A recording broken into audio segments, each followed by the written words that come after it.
so talk a little bit about the Siouxland Heritage Museums because you have three buildings. There are a couple of other museums in our world that we know that have buildings like that and kind of the diverse collection that you have. So talk a little bit about that, and then let's dive into your presentation. Okay. Yeah, I have some kind of historic pictures of our two older buildings. The first was the Pettigrew Home and Museum. It's our historic house. It was built in 1889. It was ultimately became Richard Pettigrew's home, and he built the first museum he added onto this house, and that became, when he passed away in 1926, that became the basis for our first collection. Um, and that was sort of run. There was curators that lived in the home up until the 1970s. At the same time, in the middle is our old courthouse museum. It was the first courthouse in Minnehaha County. It was also, like I said, built in 1889 by the same architects that built the Pettigrew home. Oh It wow. was run as the courthouse until 1964, and then it closed when a new building was built. In 1974, there was a kind of a joint agreement between the city and county to merge these two facilities together, and that's when the Siouxland Heritage Museums was formed. The Pettigrew has, besides the historic home, there's two gallery spaces there that we have exhibits in, and the Old Courthouse Museum has 5 exhibit galleries plus a hallway that we do a small hallway exhibit in. Our last building was actually built and finished in the summer of 2018. We moved about 117,000 artifacts from those two buildings over to this new facility. Um, and so I kind of have some pictures of the inside of this building. We have sort of some 3D storage, which is all of our 3D objects, anywhere from our furniture to yes, vehicles. We have a ethnographic room, so we have these lovely cabinets that hold all of our ethnographic materials. And I just took a picture of one of the drawer units that we have some storage in. We also have our archive room, which has our manuscript collections, photographs, newspapers, library books, atlases, maps, you name it. Forgot to mention we have about 40,000 objects, but we have about 70,000 archives because our photographic collection is probably the largest collection with over 50,000 photographs in Oh our. wow, that's amazing. And Yeah. actually, the three buildings that you were talking about are actually lovely and stunning. The Pettigrew House is a really beautiful house in the historic neighborhood, and it's really delightful to go through. And the Courthouse Museum is beautiful in its own way. Like those two pieces of architecture are really lovely, and your research center is modern and cool. It's a really great way. Thank you for the tours since I've been Yeah. there.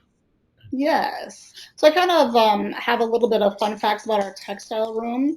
Kind of here it is empty, and then we have some boxes.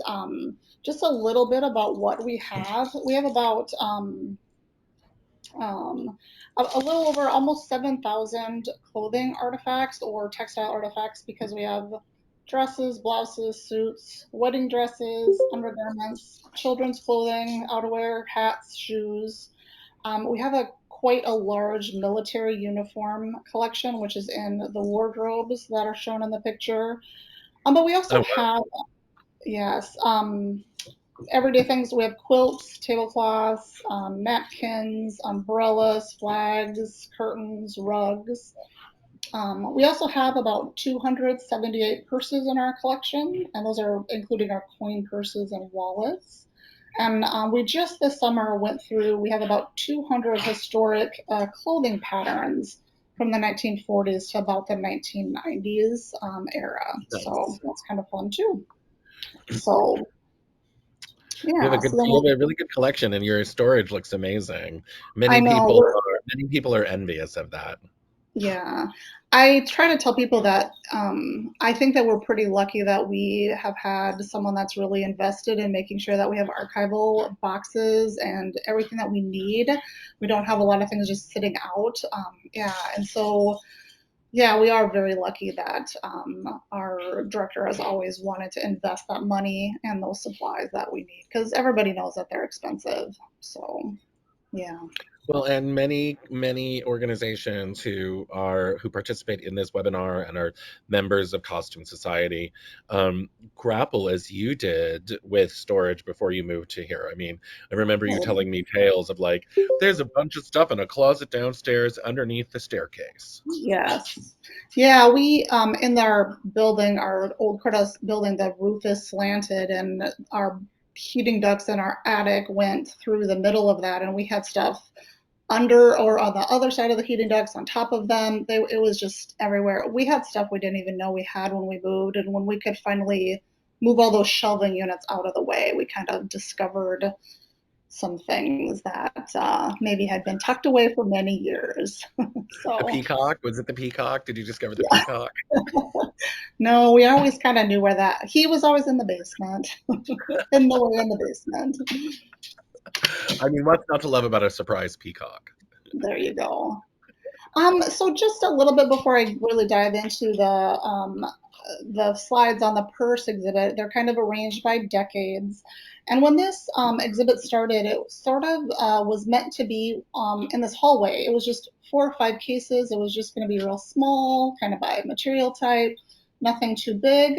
But then our largest gallery was kind of coming open and we didn't have a good idea. So we're like, oh, well, this is ready. Let's change it from 4 cases to a 1,500 square foot exhibit galleries that encompasses 3 rooms. And so as that As you grew, do. As I you do. know. So the kind of the idea and some things had to a little bit change and grow. And so originally a lot of the idea was it was going to be the functionality of the purse, kind of what was inside of it, and maybe how women or men use their purse, and not a deep dive too much deeper than that. And so we kind of did change and expand that a lot. So one of the things that we did, it's a little bit hard to tell, but this upper left slide, it actually looks like a shop. So in the back is a large mural of it's a lady shop with some hats and some a case with some purses inside. So we rebuilt that sort of case and put our own purses in there. And then the bottom slide is it's really represents kind of those early days, what could have been inside a lady's purse, maybe a handgun or some eyeglasses, binoculars, any kind of thing like that. So yeah. I love the idea of a pair of opera glasses and a pistol, Yeah. with the same purse. Well, only in South Dakota. We had to have a gun, so yeah. Um, so in this first, I kind of have then what my favorite purses are in each decade. And so um, on the far left is it's this beautiful velvet purse with some black fringe. It's got some silver clasp as its closure. It's not in the greatest shape, but I just thought it was a beautiful color and it kind of inspired the colors for my PowerPoint, to be completely honest with you. Um, so it just we have some red purses and some leather and different things, but this was just such a deep purple. It's gorgeous. It's beautiful. So this little one in the middle, it's an Angora coin purse, and I'm not a big fan of fur, but I just thought this was lovely. It's not in again in the greatest shape. It's a little bit older, but this is goat, and when you open it, the coin purse is tiny. It's maybe about the size of a quarter. I would think that one coin might be able to fit in there. So not real Oh, handy, probably more for looks than anything. And then the one on the coins far were left, bigger back then. I know. And then the one on the far right is just a leather purse. But I thought what was really interesting about this one is when it opened up, you can see attached on some fabric cord was a little hand mirror and what we thought was a calling card case. Mm, So I just thought that was really lovely with this sort of pinkish tan silk inside that nice. leather purse. So, okay, now we go on to the 20s, and this scene was sort of being like maybe they were going to the theater, so she's dressed up in this beautiful taffeta silk dress, and we have this tapestry purse. And the tapestry purse is quite beautiful. It's got obviously these flowers in it, but what's really unique, and it's a little hard to see on the side, but it's actually got purple inlay on the closure. There's Oh, also a nice. cameo in the middle of that with a pearl hanging down. So, Oh, yeah. that's really lovely. That's nice. Yeah, and I learned a little bit. I had to look up this uh, but the material of this dress is crepe back satin, so I had to look up and see what that actually was. So learned Yeah, a little bit more. it's a really lovely dress. That's nice. Yeah, the cording is actually quite beautiful on it. It's got this really great cording that actually ties in the back. Oh, So wow. Nice. yeah, yes, it's beautiful. So a couple of the things I included a mesh. This is a Whiting and Davis. Oh, I spelled that wrong. Mesh purse. I'm going to pick this one. We have had quite a few mesh purses, but this one, Whiting and Davis, is pretty popular brand of the mesh purses, and I thought this one was quite lovely. It's enameled with this rose design.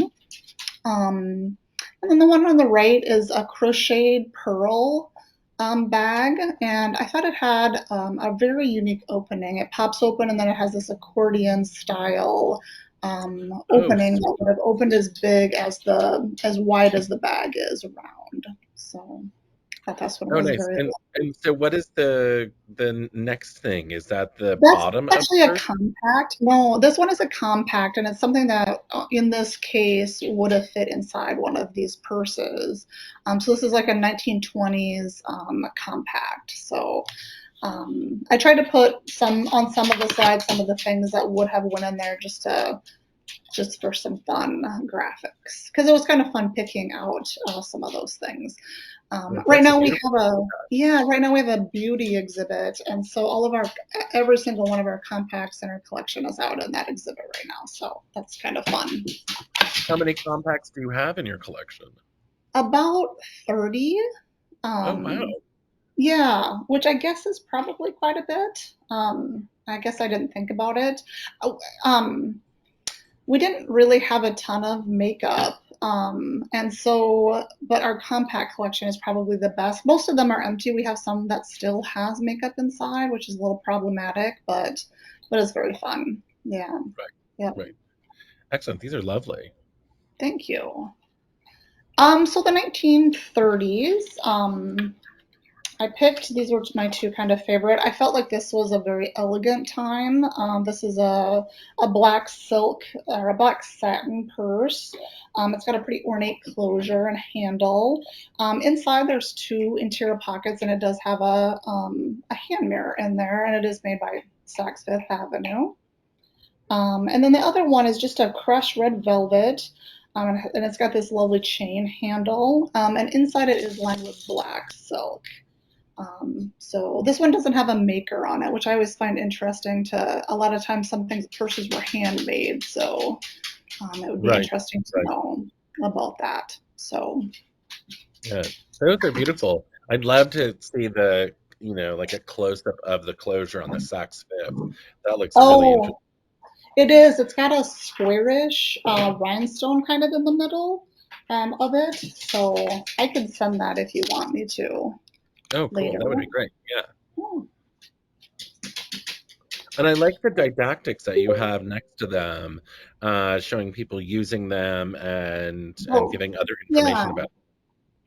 Yeah, these were really our text panels, which I know you can't really read on here, but this was sort of what was in there. And we've kind of are a lot of words, but I think people like to see pictures and kind of visualize something more than they like to read sometimes. And so we really the 30s kind of the 20s were kind of a little bit quote a little bit wilder. People were cutting their hair and wearing makeup and their dress length changed. So by the time the 30s, it was a little bit more. I felt a little more glamorous, and the reasons they were starting to put different things in their purses at this time period too.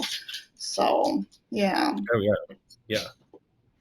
Excellent. Thank you. Yeah. So went to the 40s, and I had to pick this purse because it actually, I don't know if you noticed the logo, but this is the purse, this green purse is what inspired, it's the background of the actual logo that we used. Oh That yes. Yeah, so it's the green purse kind of behind the three, almost like Charlie's Angels women in the logo.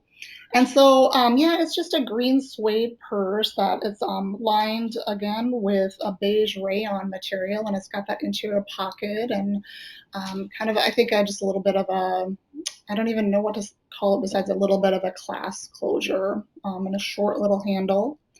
Um, this one, the small silver one, is also a Whiting and Davis mesh purse, but it's a little bit later. It's got kind of got a plastic bead closure, even though it's got that silver, same kind of silver handle and the chain. So Oh, is it silver? Because in the picture it looks gold. So it's just no, picking up the yeah, yeah, it is a silver light. handle. Yep. That's And it does lovely. have, yep. And it's a white, this little bag has a white silk lining with a little pocket too. So, Nice. That green purse is so lovely. It's just it, I know. It's it's one of it's my really favorite simple, ones. it's clean, it's really nice. Yes. Yep. Okay. So one of the interesting things is like when I talked about how we needed to expand this is that we didn't have and we weren't planning on having a lot of clothes in here, but we found that we had these two military purses. And we found this great graphic really talking about how a woman in the military needed to wear her purse. So what I thought was really interesting, it was like the leather purse could only be worn on the left shoulder, so it would keep her right hand free to salute. And so the one on the left is the leather handbag that went with the Marine Corps Women's Reservist summer uniform. So I'm sorry, the one on the right, excuse me, that's green summer uniform. It's actually seersucker, and it was actually Oh, wow. designed. Yeah, it was designed by a woman that was in the Marine Corps, and it was lightweight. And it was picked. The fabric was picked for its comfort and ease of laundering. The jacket could be either short or long, and the buttons were either to be white or green plastic. The brown leather purse that showed above it was the only purse that reservist could use. And it also could have, we don't have it, but it came with a green purse cover and shoulder strap that she could have used if she wanted Wow. to. That's Yeah, a really sweet uniform, I love that. That's I know gorgeous. it's yeah, so it's green and white striped, and it was meant to match the green of the the army uniform, but it's just this beautiful lighter weight.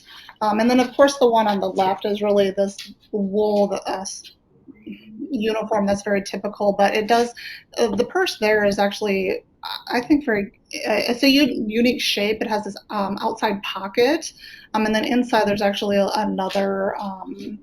A pocket that actually has a coin purse inside of there. So it's kind of interesting too. But this was really fun to find this information on this graphic. It was pretty neat. Yeah, that purse is really cool. The shape is interesting. It's a very Yeah. modern shape in this way. Right. Um, yeah, and I Right. love the label inside, the Cadet Nurse Corps. Yeah, yeah. And the interesting thing is the person who donated and the persons who this is weren't related, so we're not don't know a lot about whose purse this was and whose uniform this was, but yeah, it's very neat. So Yeah. Yeah, I tried to get some labels because I thought that was really interesting. Oh, So, awesome. Thank you. Yeah, that's really great. yeah. Okay, so now we're getting to the 1950s, and we're introducing some kind of different materials. So on the left, this is a 1956 Celestial by Marquet bag, and it's made of a texturized plastic with plastic handles. Um, Inside, there's a suede fabric that you can kind of see by the label, and there's one inside zippered inside pocket on there. So, oh That's goodness, in now we great condition. These purses are it in is fantastic condition. They're really lovely. right. It is, yes, it's in almost. There's hardly any markings on it at all. The inside is a little worn. The suede is. I know it was used. So but then on the right, this is just a black crocheted clutch. But what I really loved about it was the little fob that is attached to the zipper. Kind of, it's a little Art Deco-y, but again, going to that different type of material that were starting to be used on these purses with the plastic fob. And then I really love these two. These are kind of this is one of my favorite compacts, the little telephone. It's just a little powder. And then this is one of our only lipsticks that we have in our collection. So I thought this was a Oh, fun that addition. compact is adorable. And it's a I little know. rotary phone. Yeah, it's pretty fantastic. So thought it went well with So if this. you press the buttons, does a different color pop open? No, you just open it and it's just pressed powder. It's pretty boring inside, but on the outside, it's very wonderful. So I don't understand why one would have wanted a rotary phone, but New modern technology. yes, exactly. Okay, so as we entered the 1960s, this was where I felt like very in my head, very Jackie O, where everything was sort of an ensemble. Your purse matched your shoes, matched your hat, matched your dress, and so this dress was actually the honeymoon ensemble that her name was Jeanette Stalzin when she got married in August of 1963. This was part of her trousseau. And so I thought this was just the hat is a little bit hard to see because of the flash. I apologize for that, but it's very much we have these. You can see the images behind the dress. Of those were from a magazine, and this is just very exactly what this is. It's actually a jacket, and underneath is a sheath dress, and it's a silk material is what that blue is. Yeah. Um, the purse I think is a pretty typical of that time period too. It's hard to see, but there's actually four little gold balls on the bottom, so it sits flat. But this is another one purse that is actually in perfect condition. So it also has a hand mirror inside. So What's so interesting about this purse, those four pleats, are mhm. so reminiscent of the clothes of this period. It's really like the interesting darts and pleats of this period of Yeah. where that goes. And, I mean, that's like a dress in purse form. Yeah, yeah. I didn't even think about it that way, but it is. It's got a lovely closure too. I don't know. It's hard to see. Like it's almost like a D ring, and so it actually Oh yeah, pops over the closure and opens that way. So yeah. yeah. No, it's Um, really great. The tension of it is really nice. It's a cool bag. yeah. Okay. So now we kind of have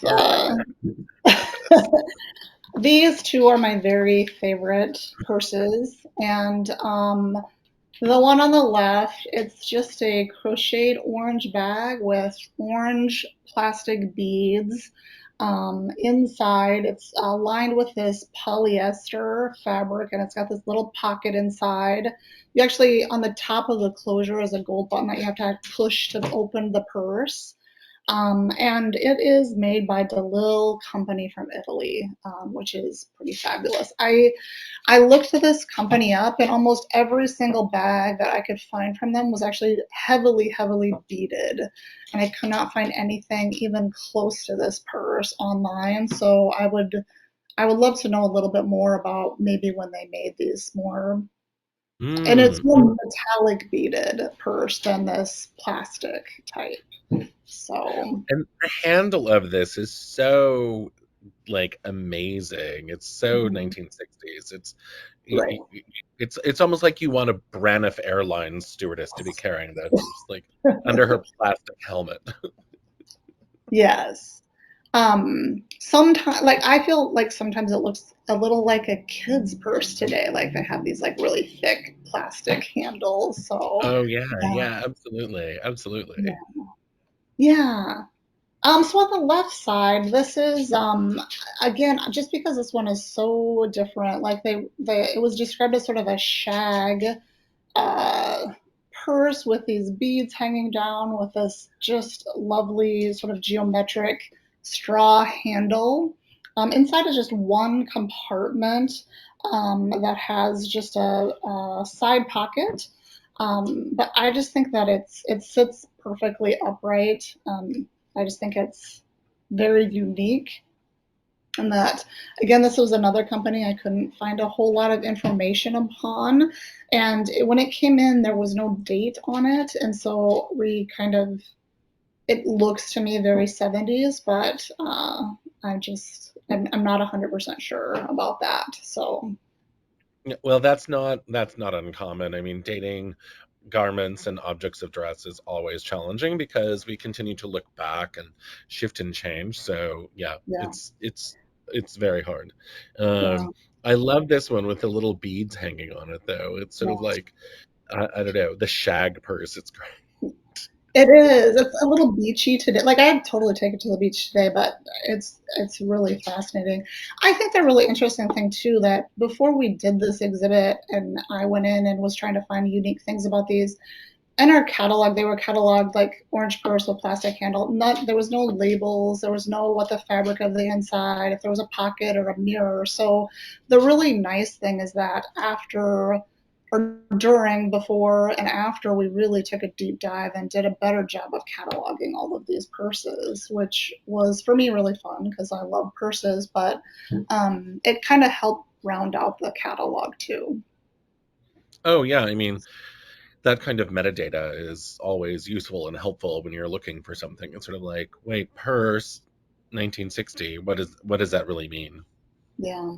The other thing that we did too is after these all came off exhibit, we were really careful about how we wanted to store these because our leather was with our plastic, was with our cotton and silk, and we decided to really like pack them by material type. Just we're trying to do a better job of that with our separating our plastics out, just because of deterioration, and just do a better job of, especially our leather too, keeping that a little bit separate. So yeah, but that's a whole nother presentation. So Yeah. Yes, yes, it is. yes. So Oh, this was great. a whole case where, yeah, where this was sort of the all of the things that were in that those two purses you can see. And then we had a case with this just, I think, amazing suit. This is actually a handmade suit, and it's all polyester. And it came with a jacket and a vest, which is a little hard to see, and pants. And it also had a skirt, although we decided to put the pants on because we love the bell bottom pants. The purse that actually went with this is supposed to be hanging on the rod in front, but this was kind of very pre before we were done. And the really lovely thing is the graphic behind it is actually the clothing pattern that would have been used to make this suit. So, um, That is an amazing suit. So I have a question. Is the crease a yeah. permanent stitched in crease or is it just heavily ironed? Do you remember? No, we did not iron this. This was heavily came straight out of storage, exactly like that. So, um, Well, polyester will outlive all of us. Yeah, exactly. Yes, and this shirt actually, I can't, it's a size 9-10 and it's got poppies on it in that orange color. This suit didn't come with a shirt, but we love the collar on this particular shirt. We thought it was very perfect Yeah, for it. it's lovely. It's great. Yeah. Okay, so this is just another kind of 70s where we had some, again, thinking about that time period and what was so iconic. We have these two mini dresses that were just kind of, I guess, perfect. The on the left is just it's a Dover company from New York. It's plastic. There's nothing. Um, it's actually lined with this black cotton, which has the maker's mark stamped on there. And then on the left is just a hobo bag that has this, I think, iconically wooden closure on it. That's pretty typical of bags of that time period. So, Yeah, those are great. That floral okay, dress is adorable. I know, isn't it cute? Okay, so now we get to our designer purses, and the really interesting thing about what happened was that I felt like we were had a huge gap in our collection. We didn't actually own really any designer purses, and it wasn't a fight per se, but a lot of people didn't be like, "Oh, we don't need them," or they don't really go. And I'm like, I think they really help tell the story. And so, I me and one of my coworkers helped secure this anonymous loan, and the person loaned 24 purses. And you can Wow. see part of them here. And so she had a great collection. And what was actually really nice is that she actually had a story behind everyone. She knew where she bought them. She knew if she went to Paris or she landed a big deal at work, or she was actually a cancer survivor too. And so when she was celebrating that, she knew exactly the purse she bought to celebrate that. So it was a lot of fun. So these were just kind of two of my favorite ones. This Prada one, and just because I love the grommets, and this Marc Jacobs is just fabulous. So anyway, I would love to. Those are great.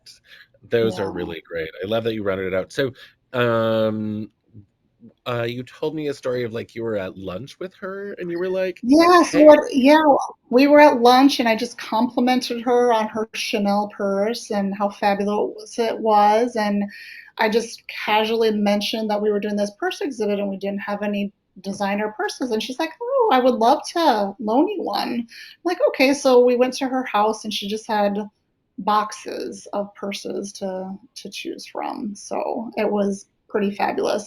The only condition though was that we had to really tell her that she had to 100% know that these would stay on loan for the duration, and that she couldn't come and be like, "Oh, I need my Marc Jacobs back for Christmas," or something like that. Or we'd have to do a change for like a whole year or something because we'd have to change all the labels and everything like that. So, but she was fine. She had plenty at home. So, she's yeah. like, oh, this is only 25. I have another room full of purses."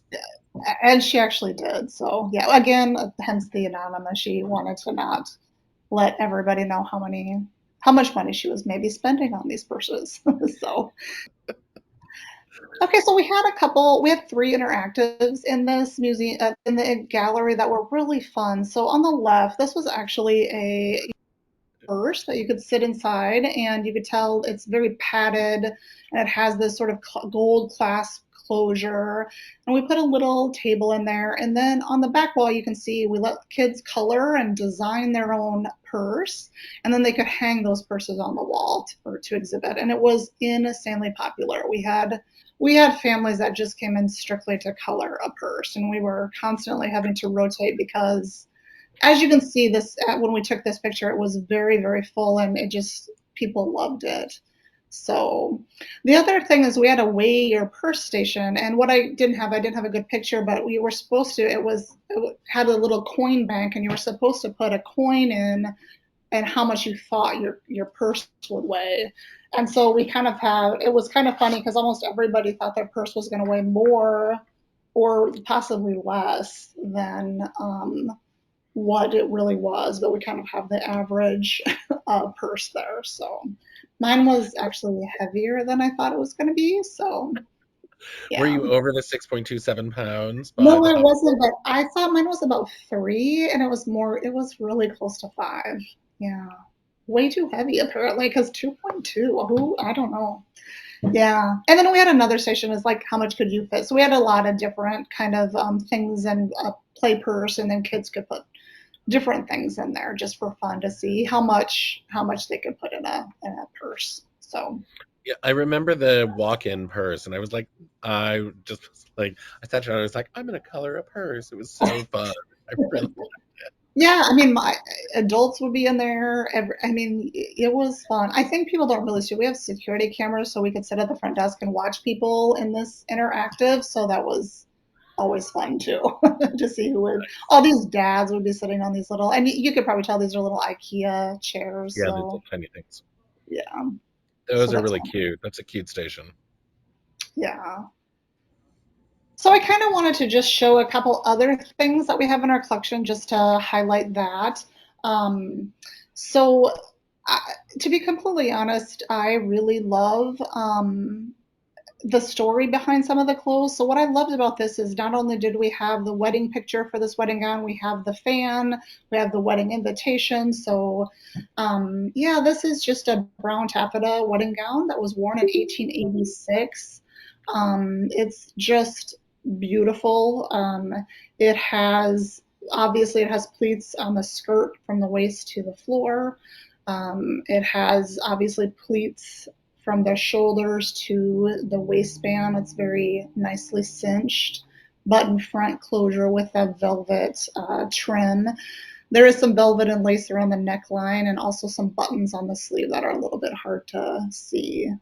But I just thought it's one of our most beautiful wedding gowns, and it's also unique in its color. I think a lot of people don't realize that people didn't get married in white wedding gowns until much later. So, That's true. I mean, most of the general public is like white, white, white, white. yeah, But yes. yeah, And that fan is gorgeous. Look at that. That's a yeah. really beautiful fan. It's It's in really in good condition It too, it is an looks like. almost it's almost like she took this off after she got her wedding picture and didn't get it out again. It really it's in very lovely condition. The wedding dress we've actually this we made a mount for this dress, and it's the only thing that goes on this mount because it fits so perfectly, and uh, we have had this one out probably more than it should be because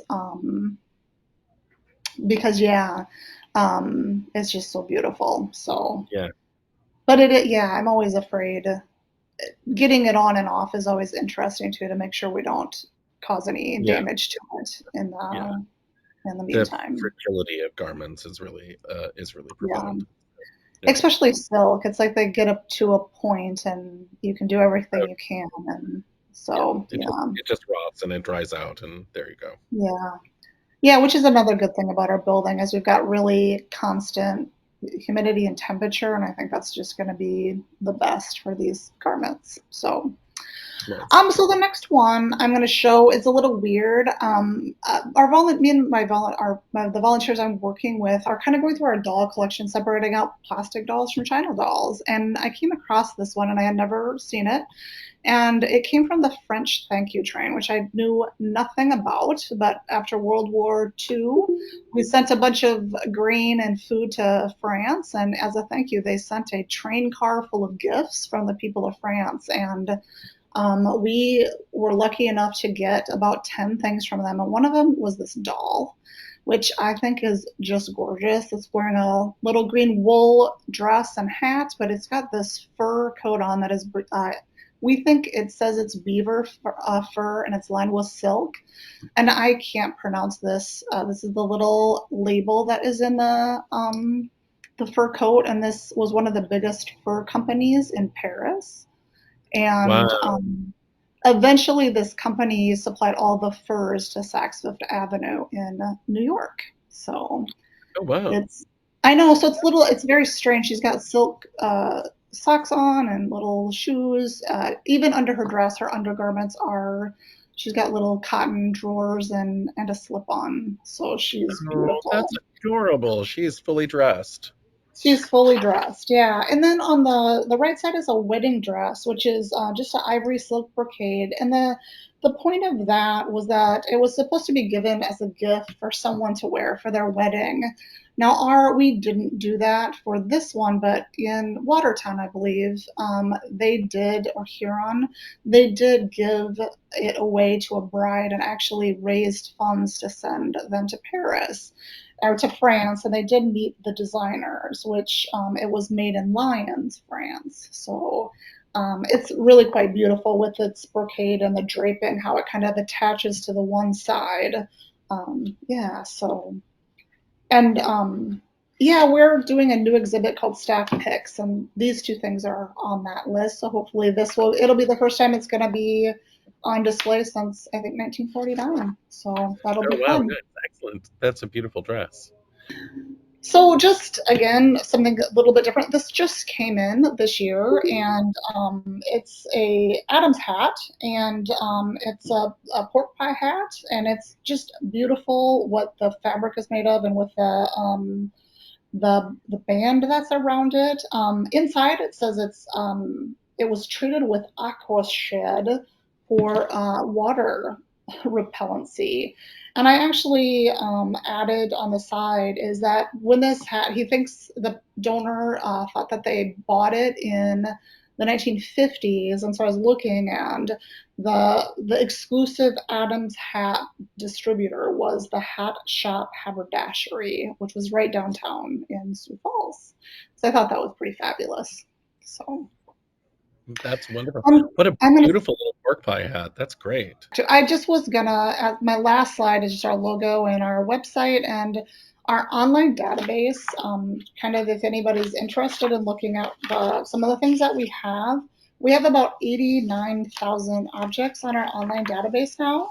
We Oh, do wow. use Prospect Web, so there is a lot of things on there. So yeah, so okay. So wrap up about the purse exhibit. So it was actually up. It was our exhibits are mainly up about that time for about a year and a half, and it because it was so popular, we actually extended it up, and so it was up for 3 years. And the nice thing was, for the most part, everything was ours except for that large loan, and she was willing to extend that loan. So it was about 2 and 3/4 years. So 2014 to 2017. So it was a Well, great exhibit. I'm going to reveal something gossipy that you told me that Okay. that your director was actually really surprised that people were going to come and see the purse exhibit, and it turned Yes. out to be, so correct me, so and it turned out to be like your most well attended exhibit in At the that museum. point, yeah, Oh, at that point, I think it was incredibly popular. I think it had repeat people. I think that it also brought in a different audience for us. I think there were groups of women that thought it was fabulous.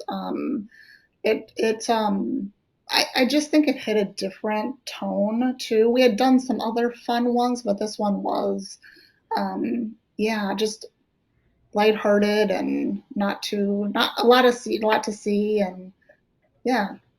yeah.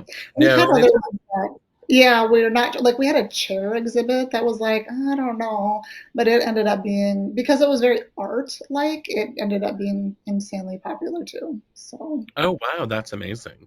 Well, and that's a thing, that's a trend that we've been seeing in around the country in our discipline, is that people really want to go and see clothing and textile exhibits. I mean, they end up being hugely popular in ways um, that are unexpected to sort of archaeologists and anthropologists. mhm, And so it's a really great way to show your collection in a different way, especially a collection like yours that collects everything from, buggies and plows to taxidermy to clothes. So it's a great way yeah. to highlight different parts of it. Um, Okay, so we have a couple of questions. Um, First question is from Marcy. When a purse is donated to the collection, how do you go about dating it if it doesn't come with any specific provenance? Any favorite research resources that you use? So I was actually talking to my coworker about this today. We're trying to do a much better job now getting way better provenance. But as everybody knows at that back in the day, we'll call it, people didn't maybe write as much down as they should have. Um, One of the sites that we used was there was a exhibit, I think that my coworker said in England at the time that they had a purse exhibit and they had a lot of things online and there were a lot of comparisons made for the decades to be like, okay, this shape, this whatever textile it was helped us date those things. Sometimes it was simply as like some of these purses, if they came in before the 1960s, they were generally quote old, older purses. They weren't people weren't donated their 1950s purses in 1960 or in the 50s. So we predominantly had more early purses than later purses. But Oh, I think we really represented what we had really well. We had a lot of, I only put one in there, a ton of little leather tooled purses and coin purses and things, which were pretty common, but I was just trying to do a wider variety. So but did you have any like animal claws and alligator head purses? Those are some of my favorite yeah, purses. nothing so fun as that. We have an antelope bag, which I'm not sure is a purse, but it's considered an antelope head bag.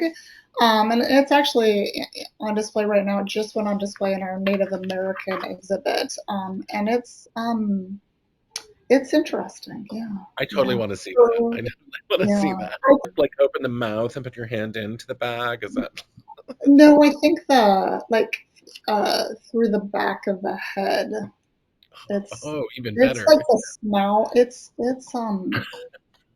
Mhm. Oh, I super want to see that. That's awesome. Thank Yeah, you. it's Um, yeah, you're not excited about that. Like, no. I mean, it is what it is. Yeah, we actually have two like animal head.